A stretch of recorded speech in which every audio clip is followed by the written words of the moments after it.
Hi, today I'm going to be doing a haul video and it's quite a big one. I feel pretty guilty about this, but I didn't buy it all at one time as usual. It's kind of a collective haul. So I'm going to get started and show you what I picked up. So first I'm going to start with MAC, and if you've seen my vlog, if you haven't I'll link it below. I went to the BAFTAs and they did my makeup and I really liked the makeup they did actually, and it's kind of made me want to go into MAC and pick up a new things, which I haven't really done in a while. First thing I picked up was just another brush cleanser because I've run out of mine. And I actually wash my brushes using the Dr. Bronner Magic Soap. I've done a blog post on it, so I'll link that below. But in between like proper deep cleansing, I just like to spot clean them, and I think this is the best one. I know it's a bit more expensive than others, but it doesn't dry out my brushes and it cleans them really quickly. I just put a bit of this on kitchen towel and swish my brushes around and it gets rid of any sort of brown eyeshadow. So yeah, I picked up another one of those. And then for the makeup bits, the first thing I got was a face and body foundation, which is something I've never tried, never really had any interest in trying. I think what kind of put me off is I thought it was a real kind of makeup artist product, that I thought it was really high coverage. Obviously hadn't done my research. The fact that it says it's for face and body just kind of put me off a bit. But they've recently started doing the smaller sizes, the 50ml size. So I was kind of tempted to go and pick it up, and then when she used it on me at the BAFTAs, I really liked it. It looks like this, so it's kind of got funny packaging and you have to shake it up before you use it. It's really liquidy, so I think it's kind of a bit intimidating to use, but I just put a little bit on the back of my hand, dab it on, and then use my Real Techniques buffing brush just like I would with any other foundation. I tried it with my hands, but I think it gives a bit more coverage when you use a brush because it is really sheer. But what's amazing about this foundation is that you can wear it really sheer and really light, or you can just keep layering it and building it up, and it doesn't go cakey. You can just literally get whatever coverage you want, which I just think is really cool. And I got the shade C2, which is a perfect fit for me. She used C3 at the BAFTAs, that's why I looked a little bit too tanned, but C2 is a better fit for me. So yeah, I've been using this for 3 days now since I bought it, and I really like it. So I'll probably do a review on this soon on my blog, but so far so good. I also picked up a new paint pot, and this one is part of their new collection, which I don't know what it's called, sorry, I'll link it below. But the paint pot's called Eclair, and she used this on me as well as a base under my eyeshadows. It's a really nice brown, that's kind of how I could describe it. It's a bronzy brown, quite kind of light, but this is just really nice. You can wear it on its own, you can wear it as a base. I haven't used it yet, as you can see, but I'm really excited to, and it looked really nice when she used it on me at the BAFTAs. So yeah, this is out now. I think it's limited edition, so if you want a kind of brown cream paint pot, then quick before it sells out. So yeah, this is really nice. I'm looking forward to using that. Then I also bought the eyeshadow that she used on me as well, which is called Texture, and it's one of their velvet eyeshadows. They didn't have any of the refills in stock when I went, so I had to get one in a pot, but I'll probably just kind of depot it and put it into my palette. But it looks like this, and I really like this. I don't know why I've never really picked it up or seen it before, because it's a very me colour, but it's kind of, it's a brown, but it's got really orange undertones, and she used this on the edge of the paint pot and everywhere, just on the edge and in the crease and underneath, and it really kind of warms up the eye.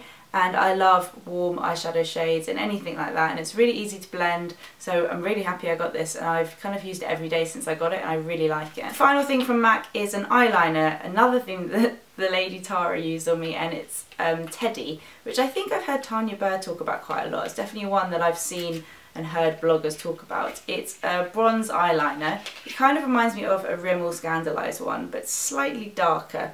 Yeah, it's just an eye kohl. It's called Teddy, really nice bronze and really nice to use on the top and easy to blend out, really creamy. She used this on the top and on the bottom and blended it out, and it just created a really nice brown smoky eye. So really happy with that. It's a gorgeous eyeliner colour. Definitely recommend this one if you like brown eyeliners. Now these next purchases are just ridiculous. I am not sporty. Actually, that's a lie. I used to be really sporty. I used to play girls football and netball and tennis, but I'm not really into exercising. I like competitive sport, but I've never gone to the gym or done running or anything like that. But recently me and Rich got more into going for walks, and I really enjoyed it. The weather was much better then, so it obviously got me in the mood, but I just thought I found a good little route in the park near my house, and I thought maybe I could try running again. I haven't tried since uni, so I spontaneously went out to buy trainers with Rich, which is just, for anyone who knows me, just knows how ridiculous that idea is. But I went to Lily White's, which is in Piccadilly Circus in London, and I think it's just Sports Direct, but in the old Lily White's building, and they do discounted trainers. So I picked up some Nike trainers that were in the sale. The ones for me, because I've got quite narrow feet, skinny ankles, I need like quite good support because I always sprain my ankles when I run. So they told me like you can have any from this row, and they were all pretty horrible really. So I just thought I'd go all out and get the neon orange ones. I thought I could wear kind of all black and just have... I know it doesn't matter what you look like when you run, but you know, I like to look good. So yeah, I got these. I have no idea what they're called. They are just Nike. It says fly wire on the side. But if anyone thinks I have huge feet, these are a 6. So quite standard I think, but yeah, not small. So I just picked up some trainers and they weren't that expensive. At least if I don't end up running, you know, I can wear these to play tennis in, which I love to do. So now for the Space NK stuff, and this definitely wasn't bought all at once. With Space NK products, I lust after them for a while. They stay on my list and then sometimes I'll just decide to get them. They are really expensive, so I didn't get these all together, but I have accumulated quite a few things. First up is the Chantecaille Just Skin, and this has been on my list for over a year, seriously. When Anna first spoke about it, I really wanted to try it. Every time I went to Space NK, I used to swatch it on my hand, and I think it's like £57 or something ridiculous, so I was always just like, no, I can't, I don't need it. And then I went in recently, and one of the guys who's, I think, the head of training for Chantecaille happened to be in the store. So he started talking to me and tried it on me and colour matched me, and I was in one of those shopping moods, so I just went for it and I got it. And it looks like this. There was one left in stock, so it was meant to be. I got the shade Nude, which is a perfect fit for me, and I love the packaging in this tube. It's called the Anti-Smog Tinted Moisturiser SPF 15, which just sounds like the London girl's dream tinted moisturiser. I really like it. I was quite shocked actually when I first tried it on at home that it's a lot more sheer than I thought it would be. For the people who I know, the bloggers who like it, I didn't realise they liked such a sheer finish. It's best to use with your hands, the guy told me, and I've also tried it both ways and I prefer it with my hands. But yeah, this is definitely for summer good skin days, but I do really like it. I don't have particularly bad skin, so I feel like I can get away with a sheer tinted moisturiser, but it just depends on the makeup look I'm going for. But it's really nice.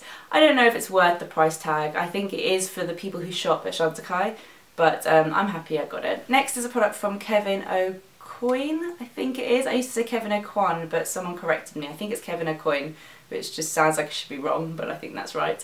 And when I did my 100th video and I went to film with Gemma, a company magazine, I had half an hour to spare. I got there a bit early, so I went into Space NK on Broadwick Street in Soho, which is the best one. And the guy in there was so nice. I can't remember his name, but he was a lovely guy. And we were like playing with all the products, and I kind of narrowed it down to the highlighter and the sculpting powder, and I just didn't know which one to get, and in the end I went for the sculpting powder. So I still want the highlighter. It's definitely still on my list. It looks like this. It's kind of like a greyish brown contour colour, and I normally use my NARS Laguna, but it is quite bronzy, so it can make me look a bit too bronzed up. And the reason I really like this is because you can create a really subtle shadow just under your cheekbones. If you lightly put it under there and on your temples, it creates a really natural shadow, and it's really good if you're just kind of getting into contouring. You don't want to use a bronzer, especially if you're pale. This is really nice, and I know lots of bloggers are a fan of it. And yeah, I'm really impressed. I'm really happy I got it. It's something really different that you can't really find anywhere else. So yeah, really happy with that. And then the next thing from Space NK is one of the Hourglass ambient lighting powders. And I first heard Kate from Ghost Parties talk about these. I think she was the first, and then everyone went a bit crazy over them. I'm always late to the party. I like to kind of hear what everyone has to say about products first. They go onto my list, I ask a lot of people, I swatch them a lot of times, and then I buy it. So I don't like to rush just because I want to write about something first. I like to make sure it's worth spending money on. So I kind of like the sound of these. Amelia and Anna love them. I trust their opinion. So I went into Space NK. Actually no, I went to the Hourglass counter at Liberty and asked which one is best for me. I didn't really want one to highlight. I've got highlighters. I didn't need anything to change the redness or colour correcting. So the lady said the best one for me would be Dim Light, which is one that you can put all over. It just kind of gives you a nice glow, and yeah, it's just an easy one to use. And she said that's actually the most popular shade. So I went for Dim Light, and it looks like this. So these are part of this new wave of powders. Chanel have also brought one out. So they're completely different texture. They're not at all cakey. They don't make your face look powdered. I really like this because it makes my skin feel incredibly soft, which is just so nice. I feel myself like stroking my skin all day, and it's nice to kind of set your foundation as well, especially with something like MAC Face and Body, which is quite a wet finish, and it's nice to put a bit of this on top. And it does give a little kind of sheen and glow, but this one, dim light, isn't sparkly, so I really like that. And yeah, I think this is nice. It's very subtle, it's not going to kind of change your face in any way, but it's pretty, and I like the idea of it, and I really wanted to try it out. Another couple of bits that have been sitting on my lust list for ages are the new Essie nail polishes from the Resort 2013 collection. And I saw Miss Glamorazzi talk about these polishes, and since then I've really wanted to track them down. But for some reason I found out from the Sunday Girl, I tweeted her, and she told me that they're not bringing this collection out into the Diffusion line, which is the one that's sold in Boots and Superdrug, which is such a shame. But I did find in my local Phoenix, I found the collection, so I was really happy about that. And I bought two colours. I bought In the Cab-ana, which is the one I'm actually wearing on my nails now, which is a bright blue turquoise, and I bought First Timer, which is a kind of spearmint green. And I really like these, but it's just such a shame that they're not bringing them out in the Diffusion line, because these have the old brushes and the old formula, and I'm actually really disappointed in the formula. I just painted my nails this morning, and it's just really gloopy, and it's really hard to get a smooth kind of finish, and it was really messy. And yeah, I just much prefer the new brushes, and they were $10.95, which is more expensive than the new ones. So I don't know why they're not bringing it out. Maybe they will at some point, but apparently they won't. I don't know, we'll see. But I do really like the colours, so I'm glad I got them. They're very bright and summery, and it does look nice in the end. Once you put Seche on anything, I think it makes it look nice, so I'm happy I got them. And then I also bought myself a little something from Diptyque. I love the Bay candle, but the candles finish so quickly, and it's always such a sad day when they finish, so I thought this time I'd get the room spray, and I like to keep this in my office. It's just a really uplifting, positive smell. It makes me happy. Oh, it's so nice and summery. I was trying to decide between this and the Fig one, but Fig's a bit more wintry. I feel like this one's a bit more summery, so I'm really happy I got this. It's in a beautiful glass bottle, and I just keep this next to my computer. Spray it every time I feel like the room needs a bit of refreshing, and yeah, I really love this. I definitely recommend it. They're not crazy expensive compared to the fragrances, and I think secretly between you and me, you can use these as perfumes. I know people kind of spray them on their scarves and jackets, so yeah, you can if you want. Okay, so to finish off, I've got a few things from Zara, and I literally don't know what's gotten into me. I had some sort of weird like bag buying frenzy. It all started with this bag that I bought to wear at the BAFTAs. I really needed a clutch bag. All the ones I had didn't really go with my... I was wearing a bright orange dress, so I needed something not bright and colourful. I wanted to get one of those Perspex like see-through clutches, but the only one I could find was in Zara, and it was orange, and it was a bit orange. So I saw this in Zara, and I really like it. It was £15, which I just think is such a good deal because it's really structured. It's not flimsy at all. It's white and black, as you can see, and it has this envelope style. It's got a magnet there, and you open it and it's like this. It's just got one pocket inside, but it kind of, as you can see, it's not too flat. It feels quite structured, and I just think sometimes Zara, I feel like they price things wrong, and I'm always a bit shocked. So £15, I think that's amazing. And when I bought this one, I saw they also had a neon yellow one, and I really wanted that, but obviously that wasn't going to go with an orange dress. So I bought this one, and I couldn't get the yellow one out of my head, so I kept going back to try and find it, and I couldn't actually find it anywhere. But then I did find it, but when I did, I also saw another bag that I really liked, and stupidly I was with Anna, and she is just such an enabler, so I ended up getting both. But I was having a really bad day. This is when my computer had broken, and I just think buying neon yellow bags is a good way to cheer yourself up. So I ended up getting both, which is just so ridiculous. So I got this one, which is the same as the other clutch, but it's neon yellow, and I just love how it has the black trim around the outside. I think it looks so expensive, especially because I wear so much black. I think this is going to be really useful because I can wear all black to go out like in the evening and just accessorise with this, and I think that will work really well. And then this bag, I just love this. I saw it and I don't, it's not even very me, but I really wanted it. It's got a long strap, so it's a shoulder bag, so it'll be nice for summer when sometimes I like to downsize from my big kind of Michael Kors or Zara handbag and just take a day bag out. So it looks like this. It's kind of a box shape. It's quite wide, as you can see. It has two parts, and it's the same. It's got this black trim around it. This one isn't as neon yellow. It's more of just a bright yellow.